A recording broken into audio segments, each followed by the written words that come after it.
Welcome back, everyone. I'm Patrick Bracken with the Shauna Foundation, and I'm here with Chris Mckinney. His short film, Gnashing in Gehenna, is playing as part of the Shorts Program number 2, Thursday, September 21st at 7 p.m. at the Hilton Garden Hotel in Worcester, Massachusetts. And his film has been nominated for Best Long Short. So, Chris, welcome to the Shauna Shea Film Festival. Yeah, thank you so much, and thank you for having me. I'm honored and proud to be a part of it. Great. Well, tell us about yourself and how you got into filmmaking. Oh boy, that is that's a long journey, full of a lot of questions and not many answers early on. Still very little answers. But basically, it started out as a dream ever since I was a kid. And being from the Midwest, I live in Ohio. Not a whole lot of answers, kind of how you get into doing filmmaking, just in general. Um, so I guess to succinctly put it, I just did a lot of just jobs, different jobs, factory jobs, warehouse, whatever, and finally realized I have to do this. I have to chase after it. Got into a group of like kind of local shoestring independent filmmakers. And then from there, I went to Wright State University and I attended the Tom Hanks Center for Motion Pictures. I just recently graduated from that program, and I'm Congratulations. thank you so much, thank you. And I'm currently actually attending for my master's at the David Lynch program. So Oh, wonderful. Now, I read that this film, Gnashing in Gehenna, was the first film shot on 16 millimeter in over 10 years in the program that you're in. So I wanted to know, why was it important for you to shoot it in 16 millimeter, and what challenges did that present for you? yeah, it was the first one in color and sound. But yes, it was an ambitious project and one that meant a lot to me, basically because of everything that I personally like within the field of filmmaking. It typically was done on the tangible medium of celluloid film, and there was really no other options. And going through the program and film school, a lot of the films we were learning about are an era where it was only on celluloid. So I thought, I want to shoot on this and just learn how to do it and have no other options available and see what that process is like. But it was really important for me not to only just do it as an exercise for my senior thesis or anything of that nature. I wanted to also make a film with the process. So it would kind of like I kind of just kept stacking goal after goal after goal, and it became this bigger thing. And I felt I had the idea for the film for quite some time, and I had that script kind of sitting there. I was like, what better story of than a noir to use with film? So I think aesthetically it really worked out for us. And it was just it was almost that or nothing. I really wanted to for it to be on 16 millimeter, shoot the thing, and just like we just experienced really the whole process of it through to the fullest extent. Yeah, So I it mean, there's a lot definitely. of, when it comes to your question about challenges. Oh my Yeah. gosh, it's a totally different ball game. But I would recommend anybody does it if you haven't. It puts so much pressure on you that it forces you to grow and learn a whole lot. Yeah, I guess you can't just go back and delete a bad take when you're shooting on 16 millimeter. Yeah, that doesn't happen. You have to be really on it and making sure that you're getting what you want. And if it's not what necessarily you've envisioned for what you want, making those adjustments on the fly to make sure it's feasible. And so there is you don't have a whole lot, because it is a rather, it's an expense. So you have to be a little bit more particular on how many takes you have of things, and so you're moving a lot faster too, where it's like on digital you kind of have that realm of, yeah, I mean, granted, you're also battling the clock, but you just have a lot more freedom. You have that instant, okay, I can watch it right away and figure out, did this kind of feel right or not. And with film, you're kind of, it's for in the example of Gnashing and Gehenna, it was me and an eyepiece, and Mhm. nobody else is really watching this. And then and then as the director, I'm also kind of having to feel it as well in the same moment. So you're really kind of battling that pressure constantly. Yep, I think the results though are, you really feel the difference between a film shot on film and a film shot on digital. And you mentioned that this is a film noir, feels perfectly appropriate for that. But although it's a film noir, it pretty quickly veers into some other genres. So can you talk about how you came up with the story for this film? Yeah, goodness. I'm curious if we have the time, if this is okay. I'm curious to know like what you felt like it trudged in. I felt, well, it definitely has the supernatural element. Mhm. Uh, it's a little bit of horror kind of feeling to it, I thought. Yeah. No, that's good. Yeah, I definitely was inspired by many different things. I kind of on the onset set out to make a Lynchian noir, to use a bit of like dream state logic. And I didn't want everything to be, wrapped up in a nice package with a bow on top, and then here's all the answers, here's everything, and it's just a nice, you know, there you go. I really wanted to have a more abstract noir where things are, as noir typically does. There's some like loops of logic and things where it's like, okay, does this mean this or it could be this? And I wanted to kind of keep the viewer in that realm of uncertainty as the main character Mo Truxton is in.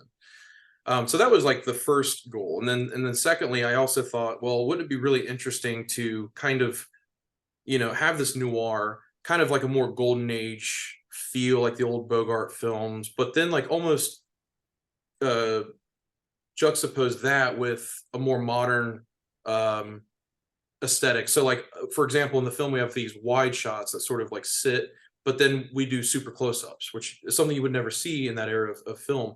Yeah. And to kind of like make this like shift of tone and like, oh, where it's another sense of uneasiness.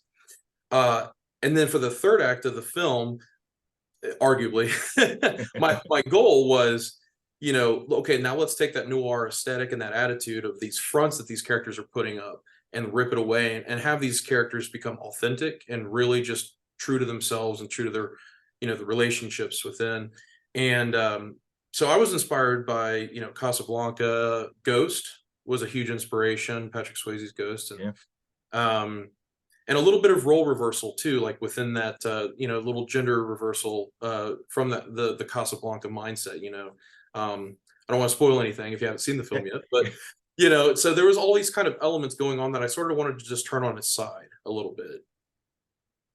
I think it really works. You really feel all those influence, but it feels something of its own too. So great job on that.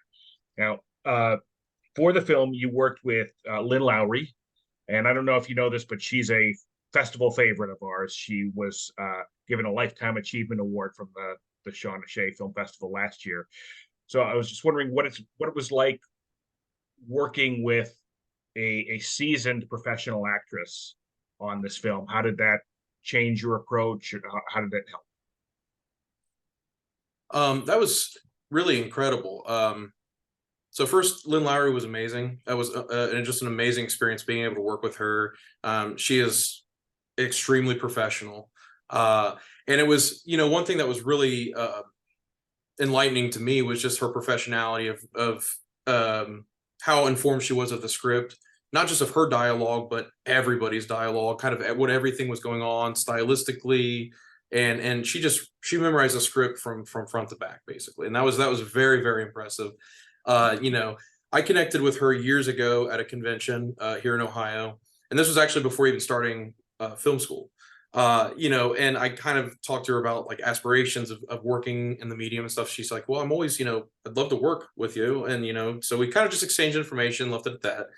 And then it was getting ready to ramp this film up. And I thought, let's see, send an email, see if she's interested, send the script. And sure enough, she really loved the script and said, I'm on board, let's do this. And we worked it out. So it was a fantastic process of just, getting her involved, and then also kind of seeing her in a role that was a lot different from the stuff that I had seen her do before. I knew that it would just be really fascinating to kind of see. And she had already told me that she was familiar with the style and had done similar work in that vein before. So I was like, okay, this is great. And then her and John both, John Capacci, our lead, Mo Truxton, they just had this.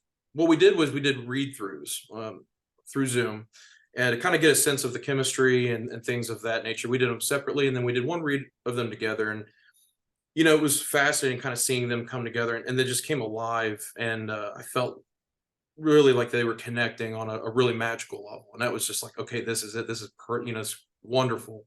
So, and I think that, we got we got a really great performance just bringing them together, and just the connection there.